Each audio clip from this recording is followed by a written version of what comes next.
A palavra que eu quero compartilhar com os irmãos é fruto da reflexão nesta semana e desses momentos gostosos que a gente tem na vida.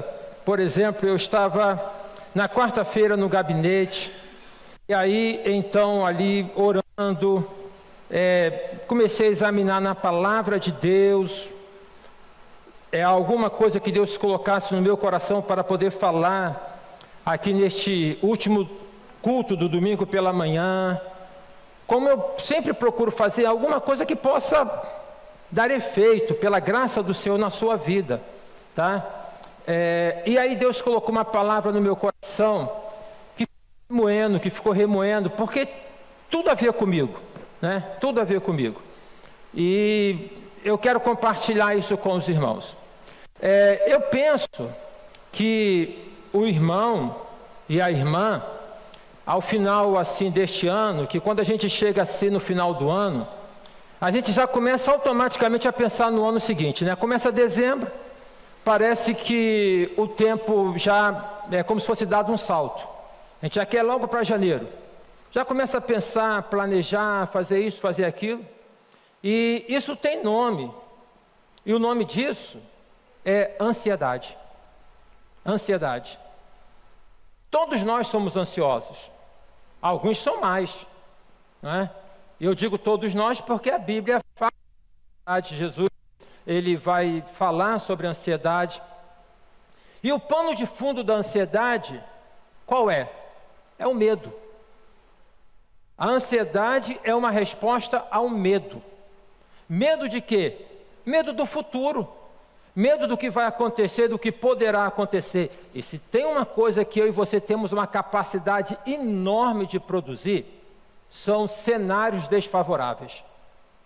São cenários desfavoráveis. A nossa humanidade faz com que, frente a uma realidade, né, eu costumo dizer, às vezes, uma pinta que aparece na pele, e a gente começa logo a supor que isso é um câncer.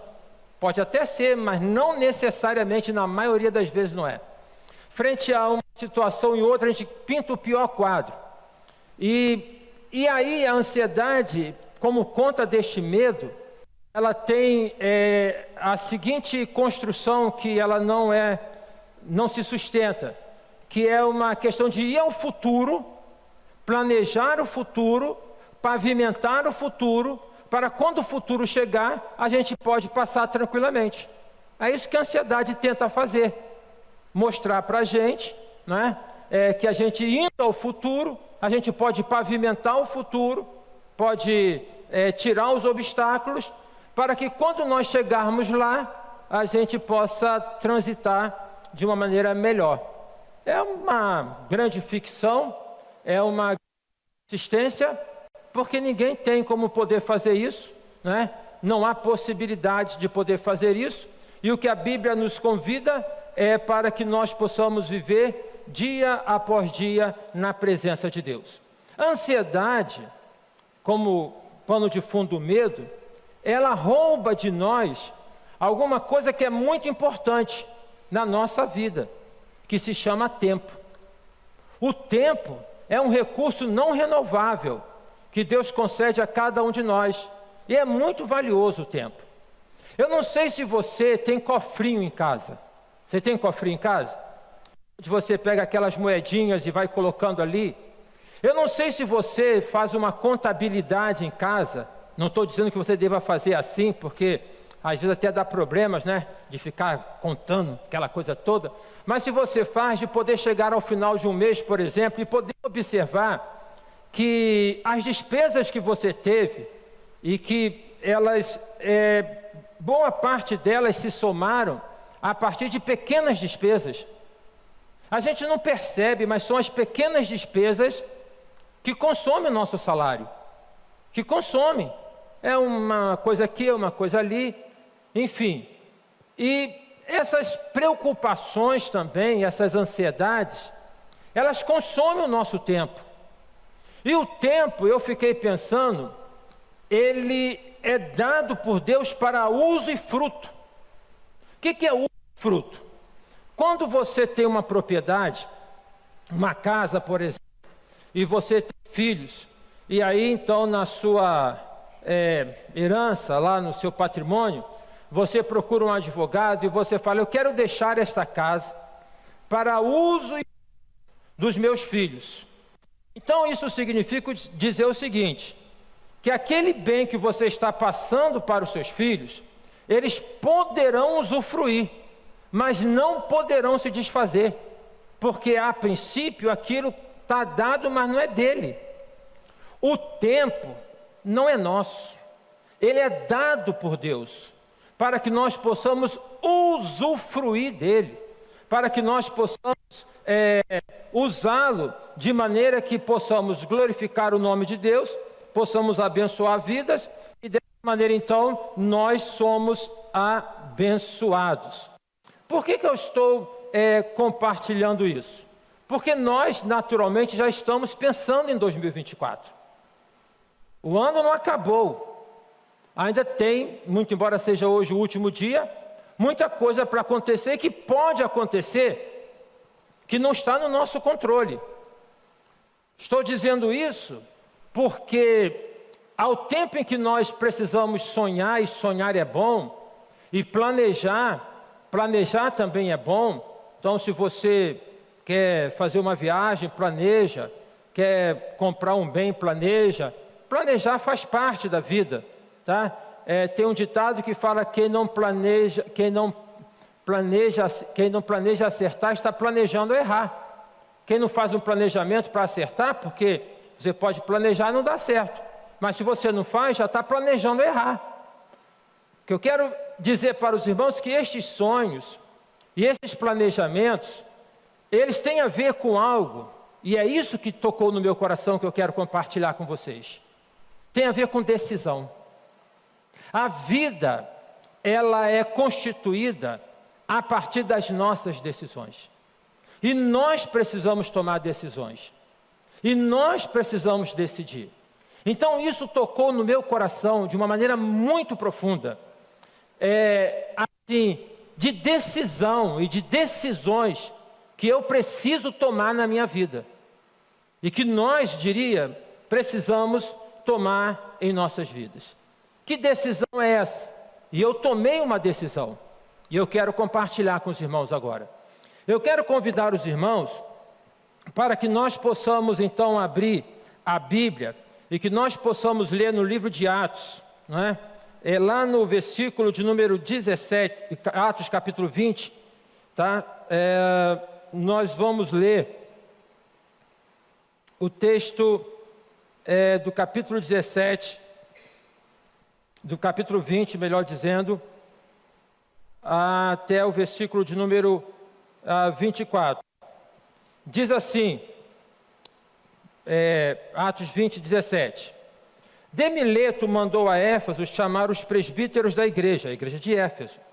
E quando se encontraram com ele, disse-lhes: vós bem sabeis como foi que me conduzi entre vós em todo o tempo, desde o primeiro dia em que servindo ao Senhor com toda a humildade, lágrimas e provações, que pelas ciladas judeus sobrevieram, jamais deixando de vos anunciar coisa alguma proveitosa e de vos ensinar publicamente de casa em casa, testificando tanto a judeus como a gregos o arrependimento para com Deus e a fé em nosso Senhor Jesus Cristo. E agora, constrangido em meu espírito, vou para Jerusalém, não sabendo o que ali me acontecerá, senão que o Espírito Santo, de cidade em cidade, me assegura que me esperam cadeias e tribulações. Porém, em nada considero a minha vida por preciosa para mim mesmo, contanto que complete a minha carreira, o ministério que recebi do Senhor Jesus, para testemunhar do Evangelho da graça de Deus. Paulo está aqui na terceira viagem missionária dele. Paulo foi o grande propagador do Evangelho, aquele que difundiu o Evangelho em todo o mundo antigo. E ele agora nessa terceira viagem missionária, ele começa pela Macedônia, e a Macedônia está na Europa. E da Europa, ele dá um pulo na Ásia, em Éfeso. Está bem pertinho ali, se você ver o mapa, né? Um trechinho de atravessar de navegação. E ele vai na igreja de Éfeso, que é uma igreja operosa. A gente observa isso lá no texto de Apocalipse, que fala que a igreja de Éfeso era uma igreja operosa, e que Deus fala: eu só tenho uma coisa contra vocês, é que vocês deixaram o primeiro amor. Então não adianta operosidade, não adianta muita coisa ser feita sem amor. O que importa é o amor. O que tem que estar como substrato e que tem que estar na base é o amor. Então Paulo passa ali para poder estar com esses irmãos. Observem que ele, para chamar esses irmãos da igreja, para poder despedir deles e poder compartilhar com eles que ele estava voltando para Jerusalém, que ele estava indo para o núcleo onde estava a igreja de Cristo, onde tudo ali havia começado. Só que o problema é o seguinte: Jerusalém vivia uma grande turbulência, desde o momento em que o próprio Paulo, na verdade Saulo, ele vai participar da morte de Estevão. A perseguição está correndo solto em Jerusalém. Os crentes estão sendo perseguidos, aprisionados, e mesmo assim, Paulo fala: eu vou para Jerusalém. Os irmãos da igreja de Éfeso tentam dissuadir Paulo disso. Tentam falar: não vá para lá, porque a situação lá não é boa, a situação lá não é favorável, e se você for para lá, você vai ser preso e você pode morrer. Paulo naquela época se constituía como inimigo dos escribas, dos fariseus, daqueles que estavam ali como guardiões da lei em Jerusalém. O inimigo número 1 era o pior bandido, um servo do Senhor. E Paulo, ele diz: não, mas eu vou para lá. E este versículo diz muito a meu coração. Ele fala: em nada vida preciosa, porque parece que hoje nós estamos dando muito valor à vida enquanto existência no aqui e no agora. Parece que nós estamos dando muito valor à vida no enraizar, né? E somos daqui. E nós estamos aqui de passagem, o que não significa dizer que não devemos valorizar a vida, mas esse enraizamento da vida, ele tem prejudicado a gente. E tem prejudicado o cumprimento da missão que Deus tem dado para cada um de nós. Eu não sei se os irmãos vão concordar comigo, se os irmãos têm essa observação, mas nós estamos ficando, nós, igreja do Lins, mas a igreja do Senhor Jesus de maneira em geral, nós estamos ficando interiorizados. Não sei se vocês estão observando isso. Nós estamos ficando ensimesmados.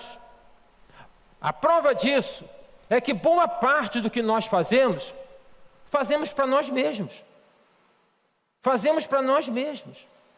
E em detrimento disso, nós estamos perdendo o brilho da visão de poder ir, de poder pregar, de poder testemunhar, de nos relacionarmos com não crentes, correndo os riscos naturais desse relacionamento, mas sabendo que Deus e o Espírito Santo está conosco, para poder trazer pessoas para Cristo. Eu não sei se os irmãos têm observado e se os irmãos concordam comigo. Parece que nós estamos perdendo, isso não é de hoje, mas é uma construção ou uma desconstrução. Nós estamos perdendo o fervor evangelístico. Nós estamos perdendo aquela disposição de poder testemunhar de Jesus. E há toda uma construção maligna que tem também, de pouco a pouco, dominado a nossa mente, em que, mas as pessoas podem escolher qualquer coisa, e podem escolher, podem ser qualquer coisa. Deus nunca obrigou ninguém a poder ser o que Ele queria, o que Ele quer que seja. Mas isso não significa que nós vamos abrir mão de testemunhar, de poder pregar. Isso não significa que nós vamos deixar de chamar pessoas para que possam estar participando com a gente na célula, que é uma ferramenta bíblica extraordinária, mas que tende a ficar somente em nós mesmos, né? Então, sabe, essa perspectiva, ela precisa ser desconstruída para que nós possamos fazer aquilo que Deus espera que nós façamos. Paulo, então, ele é dissuadido. Tem um profeta chamado Ágabo, que vai ter uma dramatização, como forma de levar Paulo a desistir da viagem para Jerusalém. Tá? Ágabo pega o cinto de Paulo, ele amarra as mãos de Paulo, e ele fala assim: este que tem as suas mãos amarradas, em indo para Jerusalém, terá as suas mãos amarradas e será preso. E mesmo frente a essa dramatização, Paulo, ele afirma a posição dele. Eu pergunto para os irmãos, Paulo era teimoso? Isso é teimosia? É teimosia? Quando, por exemplo, você se dispõe a fazer uma viagem, e nesta viagem tem conhecimento que veio uma tempestade, que esburacou a estrada, ou que a situação, e você fala assim: eu vou mesmo assim. Isso pode ser teimosia. Eu me recordo que uma ocasião, há anos atrás, quando os filhos eram pequenos, planejamos uma viagem para o sul da Bahia.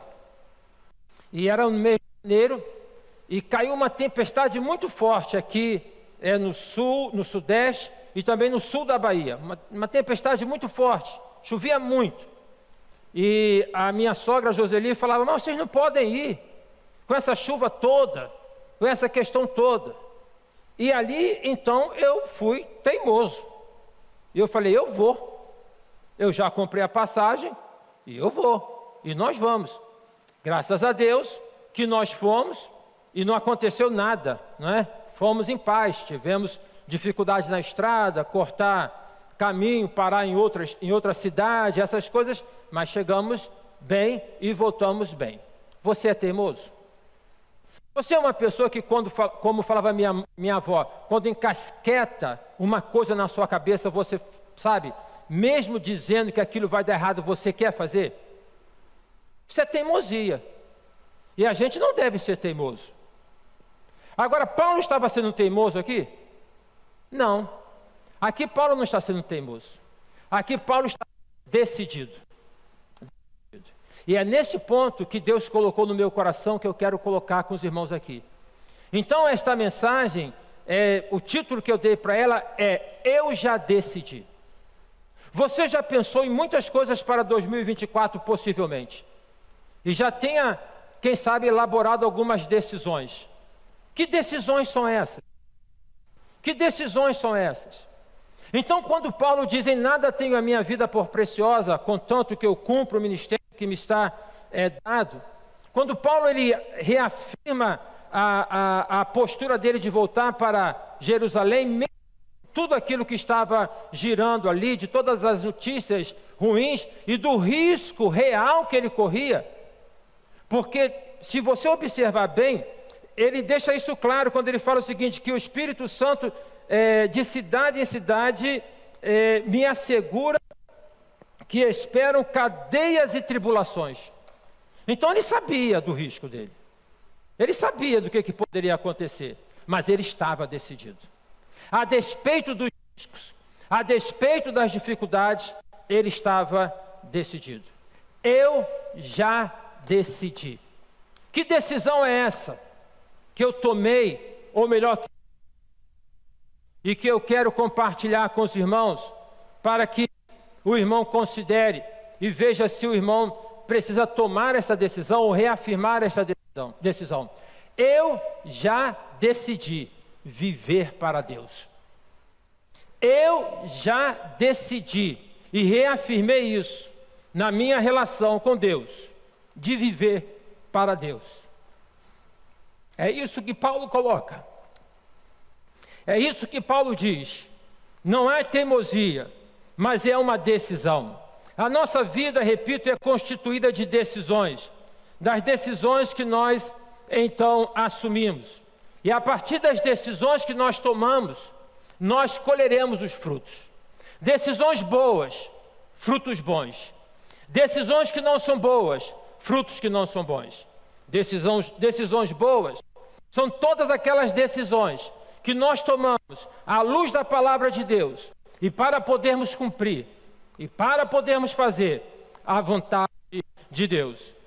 Paulo, quando ele reafirma, a despeito de toda essa conjuntura dos irmãos amados, insistindo para que ele não pudesse ir para Jerusalém, e ele fala: o Espírito Santo colocou isso no meu coração. Ele está dizendo o seguinte, que o valor da vida não está em guardar a vida para si mesmo, mas em viver a vida para Deus, servindo a Ele e cumprindo a missão que Ele nos deu. O valor em guardar a vida para si mesmo, mas em poder colocar esta vida para poder ser usada, para servir a Deus e para poder fazer a vontade de Deus. Observem bem, irmãos, que nesta época do ano é comum cantar adeus ano velho, feliz ano novo, que tudo se realize no ano que vai nascer, muito dinheiro no bolso, saúde para dar e vender. Tem muito crente cantando isso. Tem muito crente cantando. Na verdade, de maneira muito sorrateira, né? Os valores terrenos, portanto não eternos, valores do mundo, têm penetrado inteiramente na nossa vida. E isso que se chama de secular, de secularidade, tem ficado muito presente em cada um de nós, de pensarmos tão somente naquilo que nós entendemos que são as nossas necessidades, que são os nossos anseios. Então a decisão é de poder viver para si mesmo. Quem vive para si mesmo não é uma pessoa abençoada. Quem vive para si mesmo não é uma pessoa feliz. Quem vive para si mesmo não é uma pessoa satisfeita. Então eu já decidi, Paulo está colocando aqui, eu já decidi viver para Deus, porque o valor da vida não está em guardar a vida, mas em viver a vida para Deus. Eu sei que o irmão tem servido a Deus, nós temos servido ao Senhor, nós temos colocado a nossa vida à disposição do Senhor, mas que reafirmemos isso, irmãos, que reafirmemos isso, neste ano que está se aproximando, de nós vivermos para Deus, de nós falarmos: Senhor, não a minha vontade, mas a tua vontade, não os meus pensamentos, mas os teus pensamentos. Eu decidi viver para Deus, porque por vezes, eu e você somos tomados por pensamentos do tipo: não vale a pena, não vale a pena, só eu que faço, só eu que trabalho. Este pensamento é errado, esse pensamento é equivocado, e esse pensamento reflete aquilo que há em nós, que é aquela pontinha ou pontão de farisaísmo. Quando eu me comparo com uma outra pessoa, e vez por outra eu me vejo nessa situação, quando eu coloco porque ele faz isso e está alcançando esses resultados, e eu estou fazendo dessa maneira correta e não estou alcançando, eu estou sendo fariseu. Quando você diz, não sei se você diz, mas quando você diz: porque eu estou me esforçando, mas o irmão não está, não vou fazer, é farisaísmo. É farisaísmo. Demonstra que o foco não é o Senhor Jesus, mas é você. Demonstra que o retorno não é um retorno para glorificar o nome de Deus, mas é um retorno para afagar o seu ego. O apóstolo fala: eu já decidi, eu vou para Jerusalém. Eu não sei, você não sabe o que Deus tem para cada um de nós no ano de 2024. E não adianta nós fazermos planejamento para podermos controlar isso, porque é incontrolável. Repito, não que nós não façamos, mas que nós precisamos caminhar dia após dia dizendo: eu decidi viver para Deus. E aí a irmã Lélia aqui já começou a esboçar a música, a letra da música do pastor e cantor Paulo César Brito, em que ele fala assim, o estribilho fala assim: eu já decidi ser invencível, né? Pois seu Espírito habita em mim, nada me abalará, Cristo nunca me deixará. Eu já decidi viver para Deus. É isso que nós precisamos. É isso que nós precisamos fazer a cada momento, a cada instante. Reafirmarmos que nós vamos viver para Deus. Que Deus abençoe a sua vida. Que Deus contemple os seus sonhos. Deus tem prazer em realizar sonhos. Deus, na relação de pai conosco, que nós somos filhos, Ele tem prazer em abençoar a gente. Nós que somos pais, não temos prazer de abençoar nossos filhos?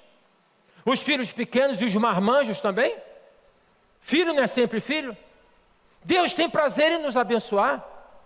Então, sonhe. Sonhe. Sonhe o que Deus tem. Coloque esses sonhos perante Deus. Peça a Ele orientação para saber se isso é da vontade dEle. E se você tiver paz no coração, e se isso vem de acordo com a palavra dEle, saiba o que a Bíblia diz, e repito, deleita-te no Senhor, e Ele concederá o que deseja o teu coração. Mas, para além de você poder sonhar, ou de você falar, no ano de 2024, eu vou entrar num curso, ótimo, porque eu quero passar no concurso, excelente, que Deus te abençoe. Porque no ano de 2024, eu vou economizar porque eu vou comprar uma casa própria, ótimo, que Deus te abençoe. Porque no ano de 2024 eu vou me casar, ótimo, que Deus te abençoe. Porque no ano de 2024 eu vou fazer uma viagem para a Europa, ótimo, que Deus te abençoe. Para além de tudo isso que você tem em mente, que você possa colocar, Senhor, tem algo que é maior. Eu quero viver para o Senhor. Em 2024, eu quero viver para o Senhor. As projeções que são feitas não são boas. Nós já estamos grandinhos demais para entendermos, eu com 62 anos de idade, de que todo ano, quando a gente fala vai ser melhor, vai ser melhor, vai ser melhor, e isso não é verdade. Isso não é verdade. O que nós estamos vendo são coisas piorando a cada dia. O que nós estamos vendo é cada vez mais o inimigo feroz se levantando de maneira frontal e por vezes, na maioria das vezes de maneira sorrateira, para poder desconstruir coisas, porque ele sabe que o tempo dele está limitado. Ele sabe que o tempo dele está traçado. Então, é claro que nós almejamos que em 2024 possamos ter uma melhor condição financeira. É claro que nós almejamos em 2024 viver numa sociedade mais segura.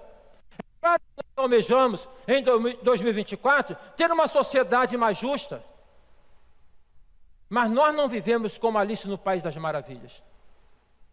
Boa parte do que é colocado nesse período do ano, quando se canta Feliz Ano Novo, quando se celebra o Ano Novo, é uma forma inconsciente de poder não se deparar com aquilo que nós sabemos que são dificuldades, que são tribulações, que são lutas. Não nos enganemos em relação a isso. Não nos enganemos em relação a isso. Muitos irmãos, todos nós, enfrentamos dificuldades nesse ano. Ficamos doentes, fizemos cirurgias, passamos pelo desemprego, fomos assaltados, tantas coisas que aconteceram, coisas inesperadas, e elas continuarão acontecendo, e elas acontecerão, mas a coisa é certa, conforme aqui cantamos, o irmão Anderson destacou em sua palavra, e nós cantamos, que quando nós passarmos pelos rios, diz o profeta Isaías, eles não te submergirão. Quando passares pelo fogo, ele não arderá em ti. Observemos bem. Deus poderia falar, você não vai passar por um rio, você não vai passar por um fogo, mas é inevitável que isso aconteça. É inevitável que nos deparemos com situações complicadas. Quantos irmãos neste ano perderam entes queridos? Você perdeu alguém que você amava? E nós não sabemos se vamos estar vivos amanhã. Então a nossa postura deve ser essa postura não de vivermos de uma maneira egoísta, não de vivermos de um modo em que está tudo muito ruim, vai piorar, porque isso vai encarcerar a gente, mas é de nós podermos olhar isso com a perspectiva da nossa decisão. Eu decidi viver para Deus. Em 2024 eu vou viver para Deus. que Deus colocou no meu coração, para poder falar ao coração dos irmãos, para poder falar à igreja nesta manhã, é que você considere isso. É que você considere isso. Que em 2024 você considere viver para Deus. Mas pastor, eu estou vivendo. Viva mais. Mas pastor, eu estou fazendo. Faça mais. Mas pastor, eu estou me dedicando. Dedique-se mais. Eu já decidi viver para Deus. Viver para Deus significa viver por um propósito. Viver para Deus significa viver por uma missão. Viver para Deus não é viver sem direção. Não é viver sem referência. O que alimenta a nossa vida são os propósitos que nós temos na vida. E aí eu vou falar daquela frase que é de Alice, no País das Maravilhas, que ela encontra o gato na encruzilhada, e ela está desorientada para saber qual é o caminho, e na vida a gente às vezes fica sem saber qual é o caminho. Ela pergunta para o gato, qual é o caminho certo? No que o gato diz para ela, para onde você quer ir? Ela diz, não sei. E ele responde, para quem não sabe para onde ir, qualquer caminho serve. Você sabe para onde você está indo? Nós sabemos para onde nós estamos indo. Nós temos referência. Nós temos um alvo. O texto lá de Hebreus capítulo 12 nos conclama a que possamos, à luz de todos aqueles que se constituem como nuvem de testemunhas, deixarmos todo o embaraço que tão de perto nos rodeia e corremos com perseverança a carreira que nos está proposta, olhando para Jesus, o autor e consumador da nossa fé. Meus queridos e meus amados irmãos, decidamos viver para Deus. Fazer aquilo que Deus espera que nós façamos. Não a minha vontade, mas a tua vontade. O Senhor Jesus Cristo, em uma ocasião, falou sobre a questão do que implica em segui-lo, porque seguir ao Senhor Jesus é uma decisão. Seguir a Jesus é uma decisão. Repito, ninguém é obrigado a seguir o Senhor Jesus. Por isso que nós não vamos fazer o evangelismo, não devemos fazer o evangelismo descendo goela abaixo aquilo que a pessoa precisa. Não. É fazer como fizemos na serenata de Natal. É fazer como foi feito ontem, foi sexta-feira, né? Que os jovens foram para a rua para poder atender. É fazer assim. É dessa maneira natural. A gente não tem que chegar e empurrar para a pessoa. É de fazer algo que é movido pelo Espírito, tá? Ninguém é obrigado. No plano espiritual, as pessoas são obrigadas. No mal, elas são assustadas. Elas são amedrontadas. Uma pessoa que se envolve com tráfico, por exemplo, quando ela quer sair, ela corre risco de vida. Ela corre risco de vida. Eu já ouvi dizer de um colega pastor já me falou, pastor de uma comunidade, que quando tem lá alguém lá do bando que tem um contato com o evangelho e se converte, que o chefão fala assim para ele, olha, se você for sair para ser crente, você está liberado, mas haja direito, porque senão vai ter consequência. Então observem bem como é que são as coisas. Observem só como é que são as coisas. A nossa decisão de viver para Deus tem implicações. Não se tem como viver para Deus querendo compor entre a vontade de Deus e a nossa vontade. Não tem como fazer isso. Não tem como fazer. Ou nós nos colocamos como exercício da vida toda de podermos buscar a cada dia fazer a vontade de Deus, ou essa conciliação, ela jogará tudo por água abaixo. A Bíblia fala, em uma das cartas às 7 igrejas da Ásia, que nós devemos ser quentes ou frios, porque Deus vomita os mornos. Crente não pode ser morno. Morno no sentido de não ter convicção. Morno no sentido de não ter decisão. Morno no sentido de não ter propósito. Qual é o nosso propósito?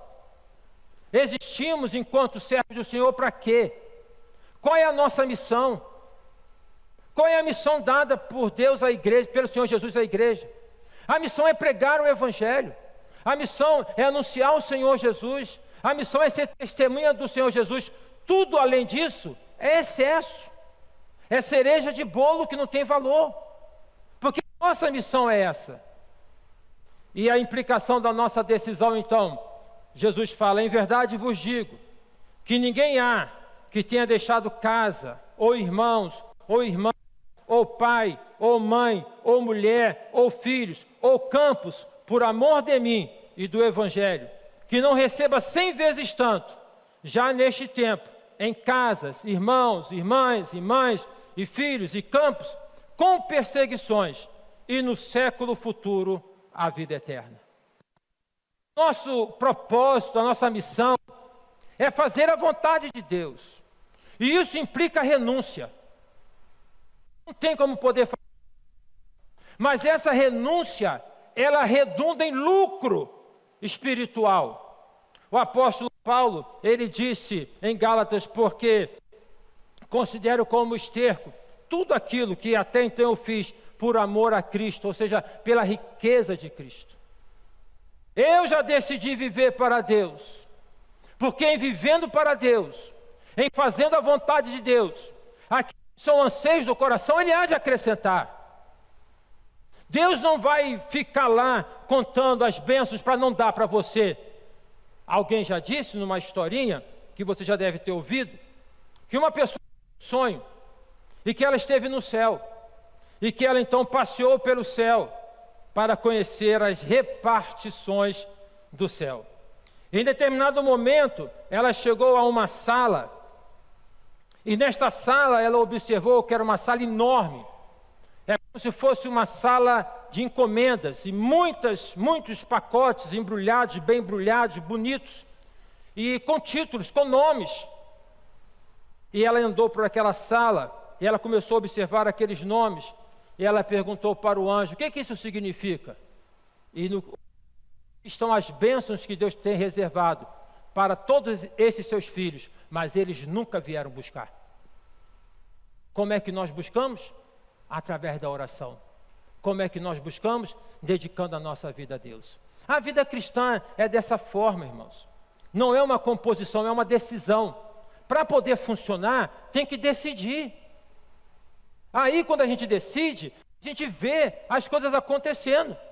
Se a gente esperar ver acontecendo para decidir, a gente não vai decidir nunca. Então, é tomar a decisão e saber que Deus é aquele, e Paulo fala isso: o meu Deus, segundo as suas infinitas riquezas, suprirá em Cristo Jesus todas as vossas necessidades. Eu já decidi viver para Deus, e cumprir o propósito de Deus, e caminhar com Ele até o fim. Até o fim. E eu sei que isso tem lucro espiritual para a minha vida. Quem não receberá 100 vezes mais neste mundo e muito mais na vida eterna? Quer dizer que você vai ser um latifundiário? Quer dizer que você vai se tornar um empresário? Interessante, que algumas pessoas e alguns pastores pegam este versículo como os outros versículos da Bíblia para poder fazer uma barganha e uma questão emocional, para poder falar: se você vem, então você vai prosperar, você vai enriquecer. Não é isso que a Bíblia fala. Não é isso que a Bíblia fala.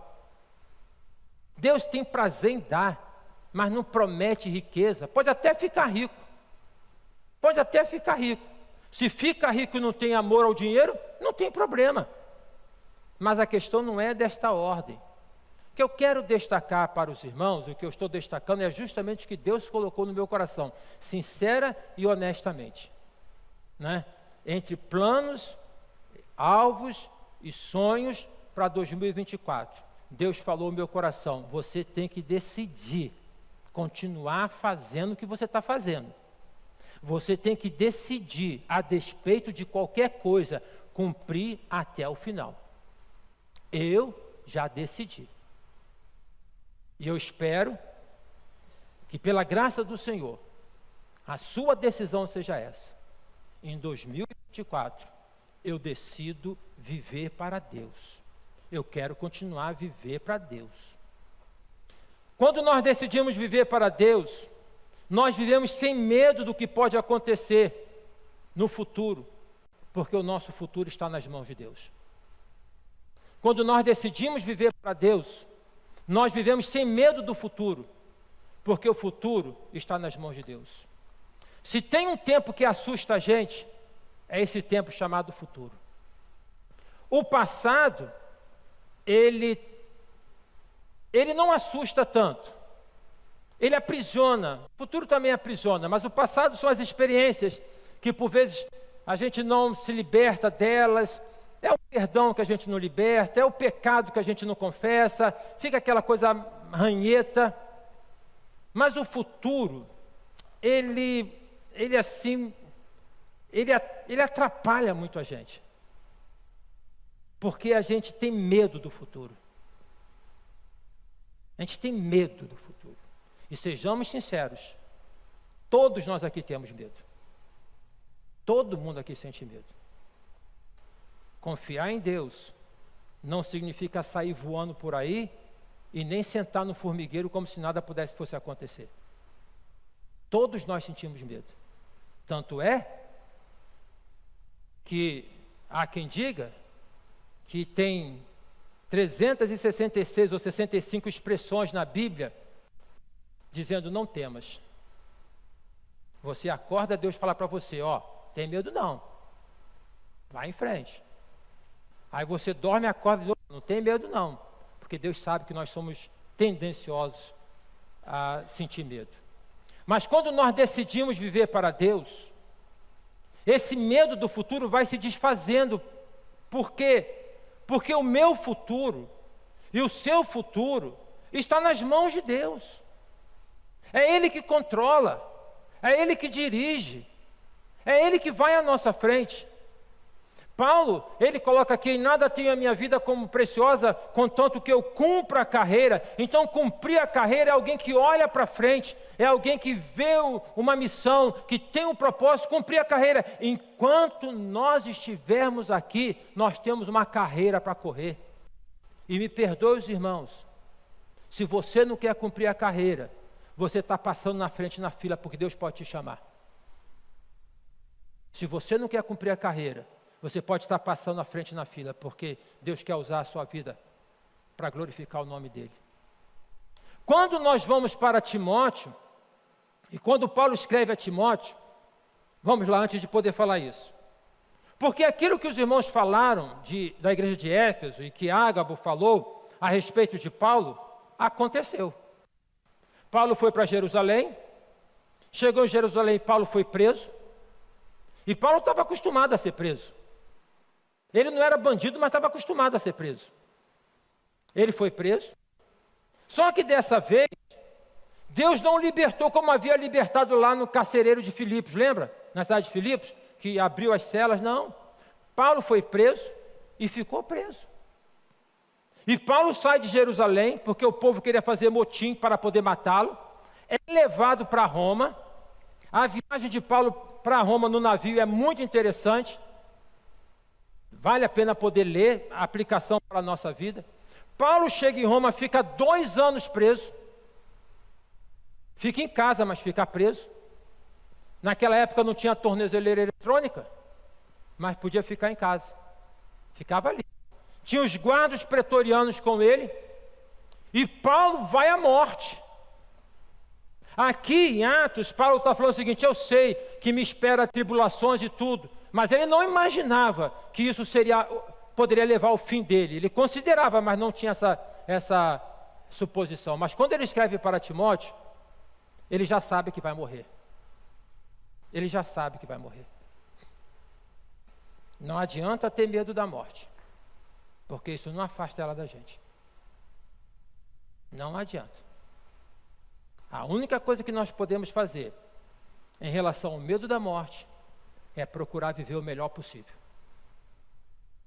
A única coisa que a gente pode fazer, entendendo que a morte barra a gente em algum momento, é poder servir ao Senhor enquanto é dia. Tudo quanto vier a mão para fazer, faça conforme as tuas forças, enquanto tem tempo. É não ter dívida emocional com ninguém. É amar as pessoas que estão com você. É perdoar as pessoas que magoam, porque isso afeta o teu coração. É aproveitar para você poder realmente descansar. A morte é didática para a gente. Ela fala, teu tempo é limitado. Então viva com qualidade. Não adianta ficar ansioso e espernear. Não vai dar certo. Qual a pessoa falando sobre ansiedade, Jesus falando sobre ansiedade, por mais ansioso que esteja, pode acrescentar um côvado à sua estatura? Não adianta. De um modo ou de outro ela vai chegar. E se ela vai chegar, vamos viver bem agora. Vamos servir a Deus agora. Vamos fazer o que Deus tem para a nossa vida agora. Amanhã não está no nosso alcance. Você pode estar aí considerando, mas eu tenho limitações, mas Deus nunca usou pessoas sem limitações. Porque eu tenho, mas na leitura que eu estou fazendo da Bíblia, quando Deus fala para Abraão, para sair da terra e da parentela, quando Abraão engravida Sara, Abraão tem 100 anos. Aí sabe o que aconteceu depois? Sara morreu. Sabe o que Abraão fez? O que ele fez? Casou de novo. E com Sara ele teve um filho.